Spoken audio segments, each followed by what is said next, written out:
سلام علی عبادہ الذین اصطفى۔ ہمارے نبی کریم صلی اللہ علیہ وسلم ہمیں سمجھانے کی خاطر، ہماری خیر اور بھلائی کی خاطر انتہائی عظیم اسالیب اور طریقوں سے اچھی اچھی باتوں کی ہمیں تلقین فرمائی۔ آپ کے مبارک طریقوں میں سے ایک اجمالی طور پر بات کو پہلے بیان فرماتے، پھر اس کی تفصیل بیان کریں۔ آئیے آج کے سبق میں ایک ایسی حدیث شریف سنتے ہیں،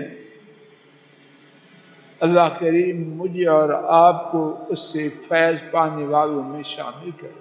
امام بزار اور امام بہقی نے حضرت انس رضی اللہ تعالی عنہ سے روایت کیا، نبی محترم صلی اللہ علیہ وسلم نے فرمایا،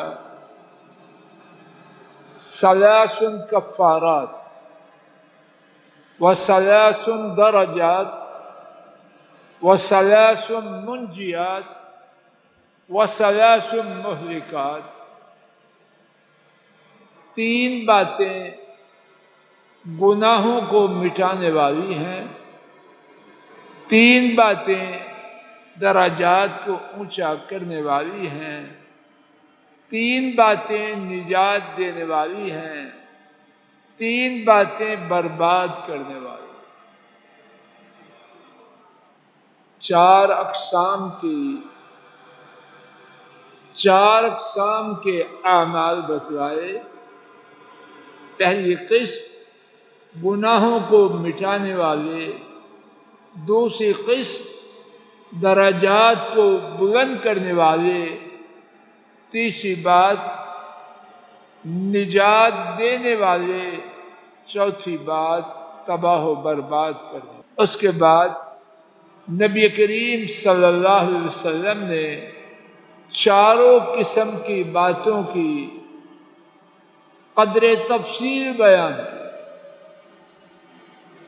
فرمایا فَأَمَّا الْكَفَّارَاتُ، وہ اعمال جو گناہوں کو مٹاتے ہیں، فَإِسْبَاغُ الْوُضُوءِ فِي الصَّبَرَاتِ، ان میں سے پہلا شدید سردی میں مکمل وضو کرنا۔ فجر کو اٹھایا گیا یا اٹھے، اب دل چاہتا ہے کہ ہاتھوں پر پانی اور ہاتھ پانی میں ڈالے جائیں، اور خصوصاً جبکہ پانی گرم بھی نہ ہو، دل چاہتا ہے اسباغ الوضوء فی الصبرات، شدید سردی میں وضو کرنا نہیں، اب مکمل وضو کرنا۔ یہ کام کرنے میں تو کٹھن ہے، لیکن گناہوں کو دھو دیتا۔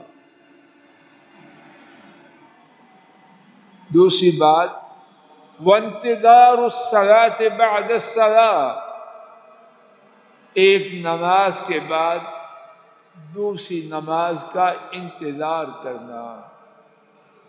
اللہ جانے اس انتظار کی ایک صورت تو یہ ہے، مغرب پڑھی، اب مسجد ہی میں عشاء کی نماز کے انتظار میں بیٹھ گیا، لیکن یہ نوٹ فرما لیجیے، یہ بیٹھنا اس طرح نہ ہو کہ گھر میں بیوی بچوں کے کھانے پکانے کے لیے ضروریات ہیں اور وہ مسجد میں بیٹھے نہ، یہ ٹھیک نہیں۔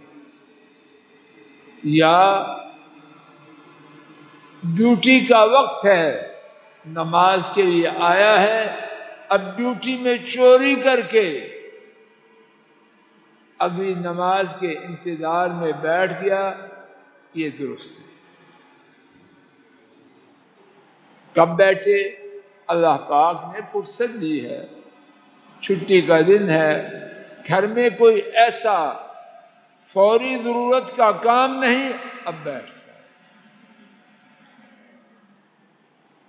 انتظار الصلاۃ بعد الصلاۃ، نماز کے بعد نماز کا انتظار کرنا، شاید اللہ کرے کہ غلطی نہ ہو اس میں یہ بھی شامل ہو، آدمی اذان ہوئی، نماز پڑھی اور اپنے کام میں ضرورت سے اپنے گھر میں چلا گیا، لیکن اس کی توجہ، اس کا دھیان نماز کی طرف، اس کی توجہ اور دھیان نماز کی طرف ہے، بار بار گھڑی دیکھ رہا ہے، پوچھ رہا ہے اذان تو نہیں ہو گئی؟ اب اگرچہ یہ نماز کے انتظار کے لیے مسجد میں نہیں بیٹھا، لیکن اندر سے نماز کے انتظار میں، گناہوں کو مٹانے والا تیسرا عمل وَنَقْلُ الْأَقْدَامِ إِلَى الْجَمَاعَاتِ، اپنے قدموں کو جماعت کے ساتھ نماز پڑھنے کے لیے مسجد میں لے جانا، قدموں کو مسجد میں نماز جماعت کے ساتھ پڑھنے کے لیے لے جا رہا ہے، اللہ گناہوں کو مٹا رہے۔ آج کے سبق میں بات یہیں تک روکتے ہیں، تینوں اعمال میرے ساتھ دوبارہ سن لیجیے۔ گناہوں کو مٹانے والے تین اعمال کی نبی کریم صلی اللہ علیہ وسلم نے خبر دی۔ پہلا عمل، شدید سردی میں مکمل وضو کرنا۔ نمبر دو، ایک نماز کے بعد دوسری نماز کا انتظار کرنا۔ نمبر تین، پیدل چل کے جماعت کے ساتھ نماز پڑھنے کے لیے جانا۔ اللہ میرے آپ کے، ہماری اولادوں کے، ہمارے بھائیوں اور بہنوں کی اولادوں کے اور پوری امت کے نصیب میں یہ تینوں اعمال کرے، اور موت کا دن بھی ہمارا ان اعمال سے خالی نہ بنائے۔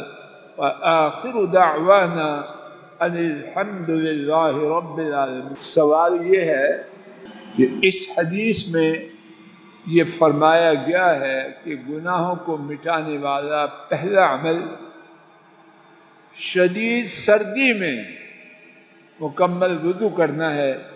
اس حدیث کو امام بزار اور امام بحقی نے حضرت انس رضی اللہ تعالی عنہ سے روایت کیا۔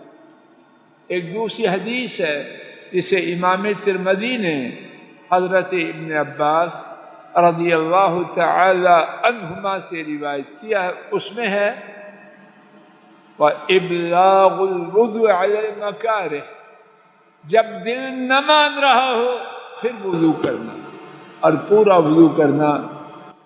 اس حدیث میں شدید سردی میں وضو کرنا بھی شامل ہے، لیکن اس میں اور چیزیں بھی شامل ہیں۔ اب گرمیوں میں بھی دل چاہتا ہے کہ چہرے پر ٹھنڈا پانی ڈالا جائے، تو نیند غائب ہو جائے گی۔